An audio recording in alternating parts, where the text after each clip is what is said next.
Tim rescue damkar Kota Palangkaraya, Kalimantan Tengah mengevakuasi seekor ular sanca kembang dari dalam kap mobil. Petugas sempat kesulitan saat mengevakuasi karena ular bersembunyi di bagian mesin yang sempit. Agar bisa menjangkau ular, petugas membuka sebagian padan mobil. Ular dievakuasi setelah setengah jam dengan menggunakan tongkat penjepit.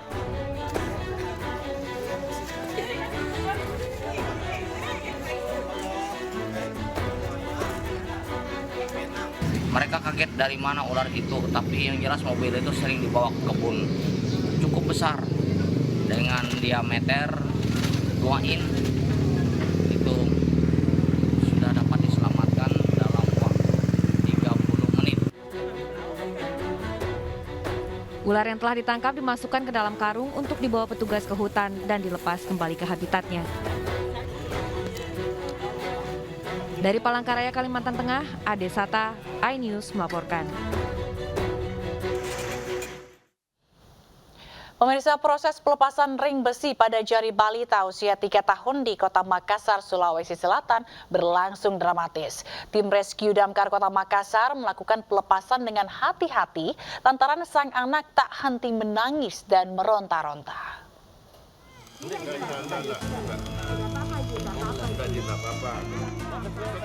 Tangis histeris mewarnai proses pelepasan ring besi yang menempel di jari telunjuk seorang bocah perempuan, warga Jalan Wesabe, Kecamatan Tamalan Rea, Kota Makassar. Dengan digendong sang ibu dan neneknya, balita berusia 3 tahun ini tak henti menangis dan meronta saat petugas rescue berusaha melepaskan ring besi menggunakan gerinde kecil. Berbagai cara dilakukan agar sang anak tidak menangis dan meronta. Setelah 1 jam lebih, petugas akhirnya berhasil melepaskan ring besi dari jari sang balita yang tampak sudah membengkak. Kadis Damkar Kota Makassar Hasanuddin mengatakan, proses evakuasi ring besi pada jari anak tersebut dilakukan secara hati-hati agar tidak cedera. Penanganannya ini harus kita bujuk dulu. Alhamdulillah sudah terlepas. Jadi caranya dilapisi, setelah digurinda karena bahan dari ring juga ini agak keras. Digurinda yang 2 sisi. Jadi sisi atas sama sisi bawahnya itu kita gurinda. Kasus ini menjadi pelajaran bagi orang tua agar tetap mengawasi anak saat bermain. Dari Makassar, Sulawesi Selatan, Leo Muhammad Nur melaporkan. Pemirsa, sejumlah persiapan terus dilakukan jelang hari pernikahan putra Presiden Republik Indonesia Kaisang Pangarep dan Erina Gudono di Sleman, Yogyakarta. Salah satunya pengaspalan jalan di depan rumah Erina Gudono. Pernikahan Kaisang Pangarep dengan Erina Gudono sudah di depan mata. Pernikahan anak bungsu Presiden Joko Widodo tersebut nantinya akan dilakukan pada bulan Desember 2022. Menjelang hari besarnya itu, di jalan di depan rumah Erina Gudono kini sedang diaspal. Pengaspalan jalan tersebut sudah mulai dilakukan sejak Rabu kemarin. Panjang jalan yang diaspal sekitar 387 meter dan lebar 3 meter.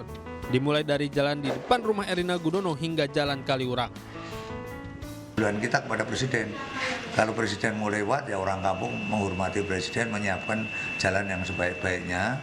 Ya, ini prakarsa orang kampung, ya, bersama prakarsa marga masyarakat, Pak RT, Pak RW-nya bersama-sama dalam rangka memberikan satu penghormatan pada Presiden. Sementara itu, biaya pengaspalan ini ditanggung Kabupaten Sleman menggunakan dana anggaran pendapatan dan belanja daerah APBD dengan total biaya sekitar 193 juta. Dari Sleman, Daerah Istimewa Yogyakarta, Gali Wisma, iNews melaporkan. Pemirsa, Menteri Badan Usaha Milik Negara BUMN Erick Thohir meluncurkan buku biografi berjudul Bukan Kisah Sukses Erick Thohir. Peluncuran buku yang bercerita kisah hidup Erick Thohir ini dihadiri keluarga, sahabat, pejabat, direksi BUMN, dan seluruh pemimpin redaksi media.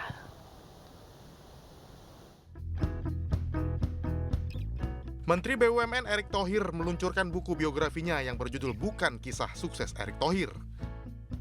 Buku yang berisi 160 halaman karya Abdullah Semi ini tidak hanya menceritakan kisah sukses mantan presiden klub sepak bola asal Italia, Inter Milan ini.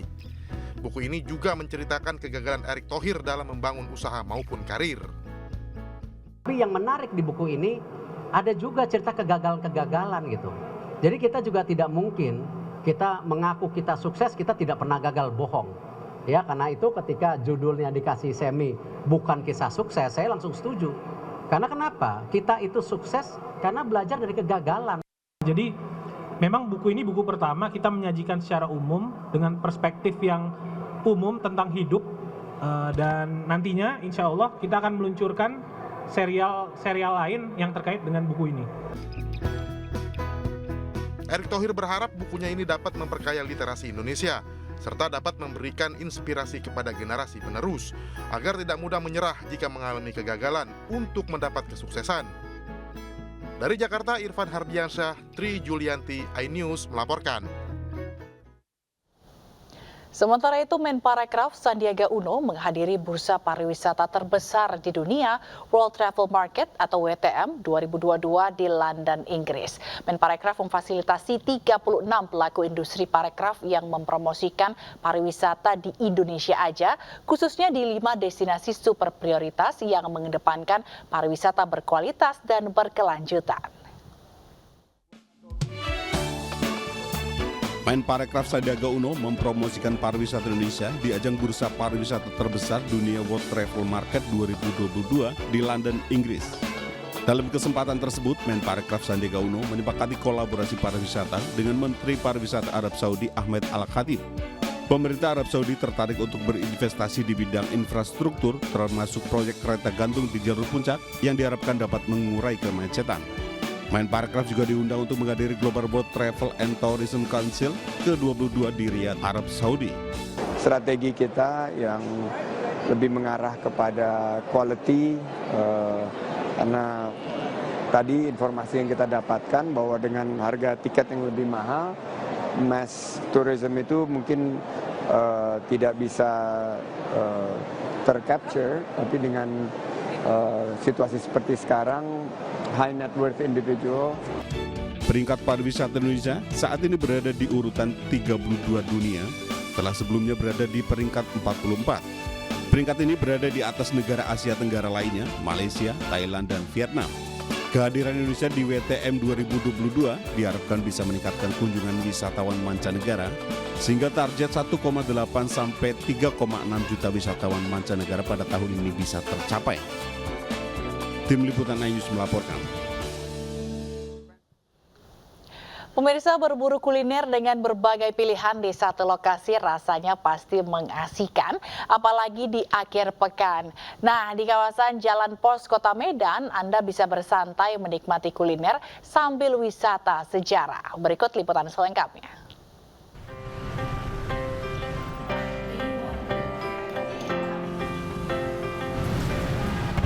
Hai pemirsa, saya sudah berada di Pos Blok Medan, ruang kreativitas publik dan juga membangun brand image bagi para pelaku usaha UMKM.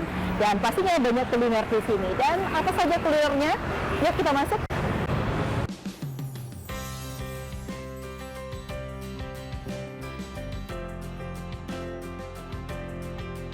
Pos Blok Medan merupakan revitalisasi gedung PT Kantor Pos yang sudah ada sejak ratusan tahun lalu dan menjadi salah satu landmark Kota Medan. Hadirnya Creative Hub yang berada di Jalan Pos nomor 1 Kesawan Medan, Sumatera Utara ini memberikan ruang baru bagi publik untuk sekedar bersantai atau berwisata kuliner pada akhir pekan ataupun di hari biasa. Kalau konsep dari Pos Blok sendiri adalah untuk memberi ruang bagi anak-anak muda agar mereka dapat lebih kreativitas gitu ya, lebih kreatif karena memang tempat ini merupakan creative hub. Jadi siapa saja untuk anak-anak muda, komunitas dapat bergabung di sini. Dan selain itu juga untuk membantu untuk membangun ya brand image bagi para UMKM. Di sini tersedia 26 tenan yang terdiri dari 13 tenan food and beverage, mulai dari makanan tradisional hingga internasional, seperti kopi, donat, dan beragam nasi. Selain itu, masih ada 3 tenan lain non-food and beverage, seperti fotomatic, butik, dan lainnya.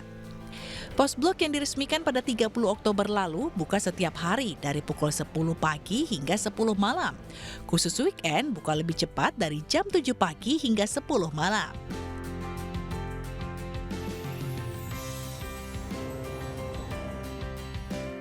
Ya, untuk tempatnya bagus sih. Untuk kaula muda yang mempunyai kreativitas untuk membuat UMKM baru bisa terbantu dengan adanya ini. Puas bersantai dan kuliner, pengunjung juga dapat berbelanja makanan ringan UMKM dengan kualitas terbaik di minimarket yang tersedia di sini. Pengunjung juga dapat berkunjung ke Museum Kantor Pos yang menyimpan peninggalannya dari waktu ke waktu. Dari Medan, Sumatera Utara, Leli Irwan, Joshua, iNews melaporkan. Ribuan CCTV dengan kemampuan pengenalan wajah amankan kondisi lalu lintas selama perhelatan KTT G20. Informasinya sesaat lagi.